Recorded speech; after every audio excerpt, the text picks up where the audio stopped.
सबसे पहले महाभारत का युद्ध सामने आता है। कृष्ण ने खुद युद्ध नहीं लड़ा, लेकिन पूरे युद्ध की दिशा उनके हाथ में थी। उन्होंने अर्जुन को गीता का उपदेश दिया, जिसमें धर्म के लिए लड़ना जरूरी बताया गया। लेकिन सवाल यह है कि क्या उस युद्ध में अपनाए गए सभी तरीके धर्म के अनुरूप थे? भीष्म को हराने के लिए छलपूर्ण रणनीति का उपयोग किया गया। द्रोणाचार्य को हराने के लिए यह झूठ फैलाया गया कि अश्वत्थामा मारा गया। कर्ण को उस समय मारा गया जब वह निहत्था था और अपने रथ का पहिया निकाल रहा था।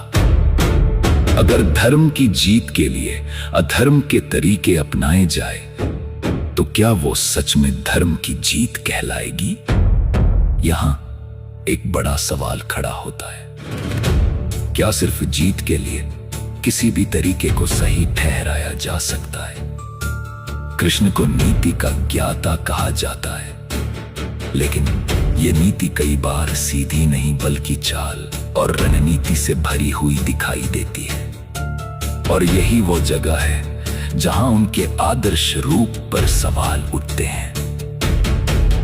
कृष्ण और गोपियों की कहानियां रासलीला और उनके कई संबंधों को भक्ति के रूप में प्रस्तुत किया जाता है। लेकिन सवाल उठता है कि क्या यही व्यवहार किसी आम इंसान के लिए स्वीकार्य होता है? अगर नहीं तो फिर इसे आदर्श क्यों माना जाए? ये बात साफ हो जाती है। एक ही काम जब किसी सामान्य व्यक्ति द्वारा किया जाए तो गलत माना जाता है, लेकिन वही काम जब कृष्ण से जोड़ा जाता है तो उसे सही ठहरा दिया जाता है। यही दोहरा मापदंड है जिस पर सवाल उठता है। कृष्ण के चरित्र को इस तरह प्रस्तुत किया गया कि वह हर परिस्थिति में सही नजर आए, चाहे वो युद्ध की रणनीति हो या उनका व्यक्तिगत जीवन। हर चीज को धर्म और भक्ति के नाम पर स्वीकार कर लिया जाता है। लेकिन जब इन घटनाओं को तर्क और न्याय की नजर से देखा जाता है तो तस्वीर बदल जाती है। ये साफ दिखने लगता है कि हर निर्णय, हर कार्य सवालों से परे नहीं है। क्या हमें बिना सवाल किए हर चीज को स्वीकार कर लेना चाहिए? अगर धर्म का मतलब न्याय है तो फिर हर कार्य को उसी कसौटी पर परखा जाना चाहिए।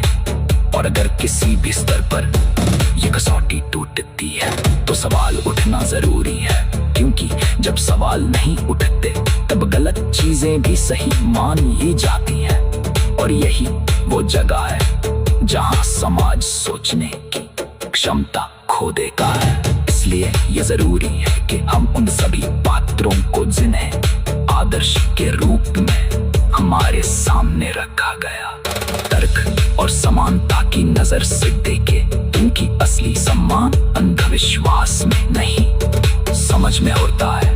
और जब समझ आती है तब इंसान खुद फैसला करता है कि उसके लिए सही क्या है और गलत क्या है। यही इस पूरे विचार का सार है। राम हो या कृष्ण, सवाल दोनों पर बराबर उठने चाहिए, क्योंकि जब तक सवाल जिंदा है तब तक सच भी जिंदा रहता है। ये थे राम पर कृष्ण, जिनकी कथाएं सिर्फ आस्था नहीं बल्कि सवाल भी खड़े करती है। और इन्हीं सवालों के बीच दो भीमराव अंबेडकर ने रिटल्स इन हिंदुइज्म में एक नई सोच की शुरुआत की। सोचने पर मजबूर करने वाली ये यात्रा यहीं खत्म नहीं होती। सवाल अभी बाकी है। आपको ये वीडियो कैसा लगा? कमेंट में अपनी राय साझा करें। वीडियो पसंद आया हो तो वीडियो को लाइक, शेयर करें और सब्सक्राइब जरूर करें। अगर आपको मेरा कंटेंट पसंद आता है तो मुझे सपोर्ट करने के लिए चैनल की मेंबरशिप ले सकते हैं या स्क्रीन पर दिए QR कोड को स्कैन